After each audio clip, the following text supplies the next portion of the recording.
There are places in the human heart where time refuses to surrender, where your presence lingers like morning mist on forgotten windows, quietly defying the logic of absence.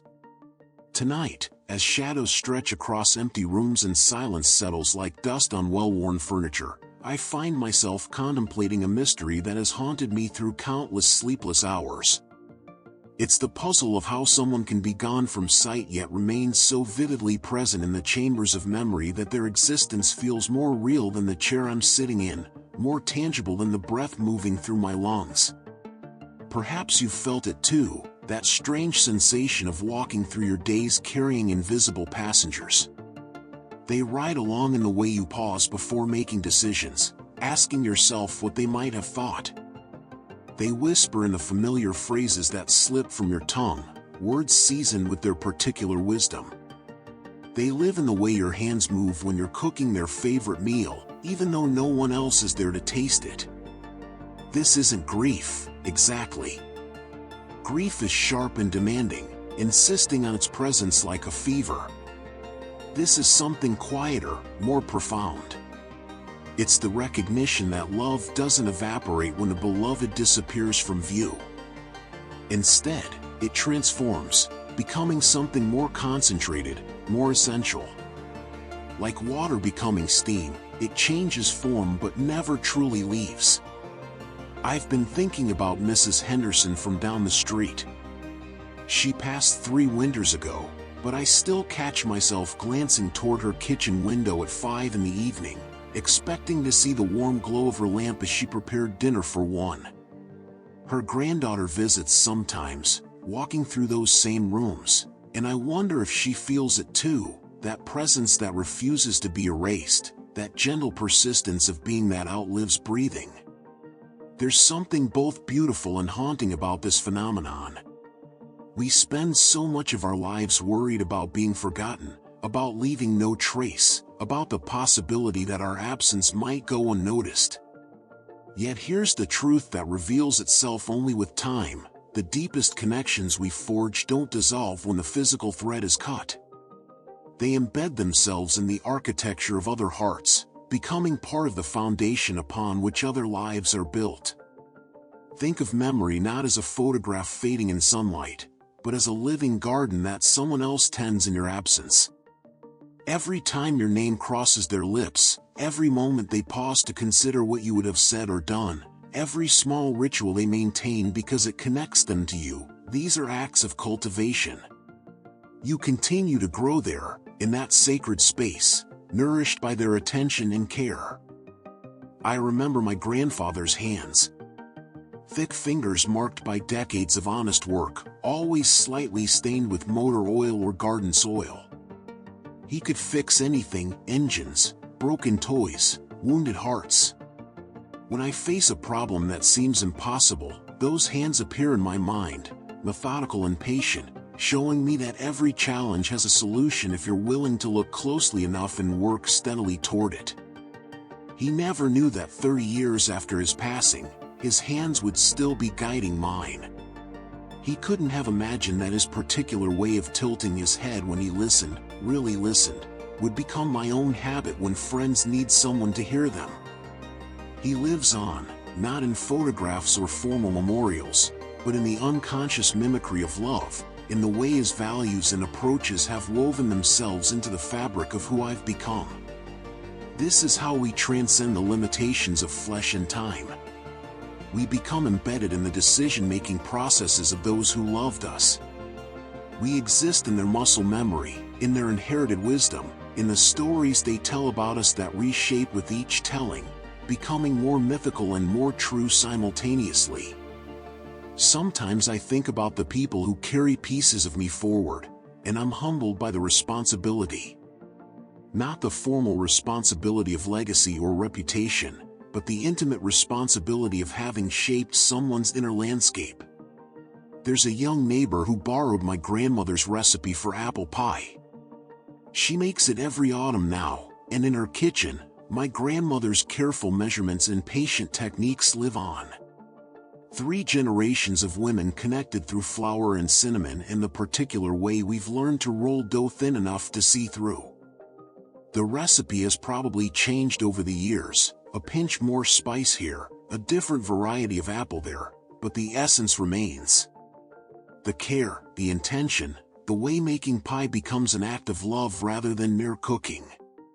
These elements travel forward, adapting to new hands and new kitchens while maintaining their fundamental character.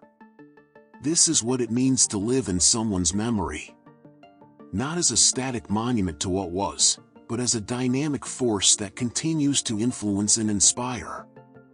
You become part of their internal council of advisors, your voice joining the conversation whenever they face moments of uncertainty or joy. I've noticed that the people who remain most vivid in memory are rarely those who tried hardest to be memorable. They're not the ones who made grand gestures or commanded attention.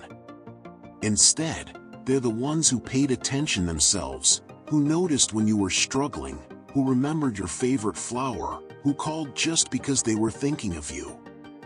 My Aunt Sarah had this way of sending postcards from her ordinary life. Not from exotic vacations or special occasions, just from Tuesday afternoons when she saw something that reminded her of a conversation we'd had.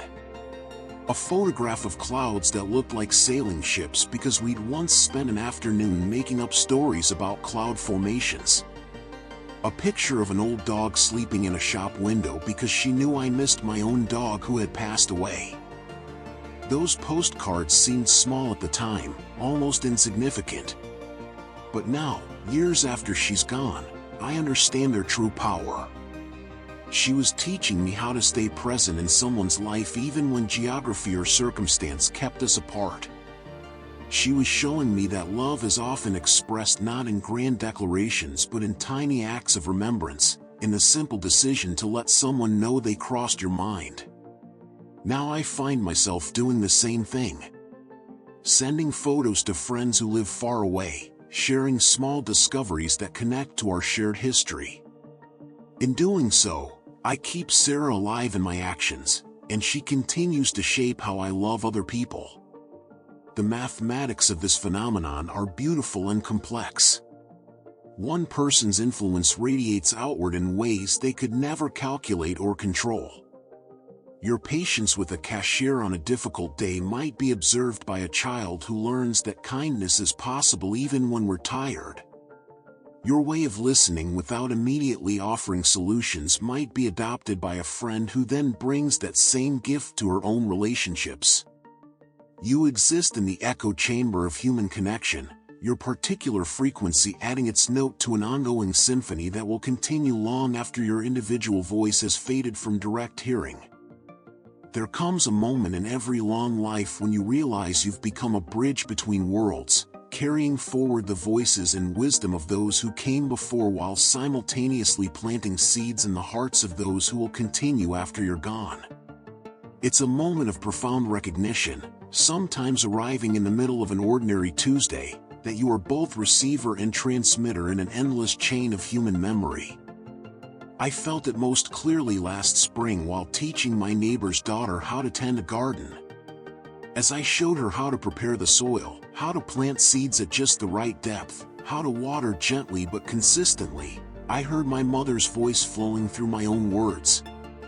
The same patience, the same reverence for the mysterious process of growth, the same understanding that gardens teach us as much as we teach them. In that moment, I could see the chain clearly, my grandmother's hands guiding my mother's wisdom shaping my approach, and now my words planting themselves in this young woman's memory, ready to bloom in some future garden I'll never see. This is how we cheat death, not by avoiding it, but by becoming so thoroughly woven into the lives of others that our influence continues to ripple forward in ways both seen and unseen. The most profound realization is this: you don't need to be physically present to remain vibrantly alive in someone's experience. You live in the way they approach problems you help them think through. You exist in the comfort they offer others, comfort learned from the way you soothe their fears. You continue in their habits of gratitude, their moments of wonder, their capacity for forgiveness, all qualities they absorb from watching you move through the world. Sometimes this happens in the most unexpected ways. A woman told me once that her deceased father still influences her driving. Not because he taught her the mechanical aspects of operating a car, but because of how he drove, alert but calm, courteous to other drivers, never rushing even when running late. "I catch myself driving like him," she said, "and it makes me feel like he's still protecting me somehow, still teaching me how to move through the world safely." This is the secret architecture of human continuity. We think we're just living our individual lives, making our personal choices, but we're actually participating in something much larger, a vast network of influence and memory where every genuine connection creates a kind of immortality. Your children carry your laugh in their own voices, even when they don't realize it. Your friends hear your words of encouragement in their inner dialogue during difficult times. Strangers who encountered your kindness in fleeting moments remember the feeling it gave them and pass it forward in their own interactions with others.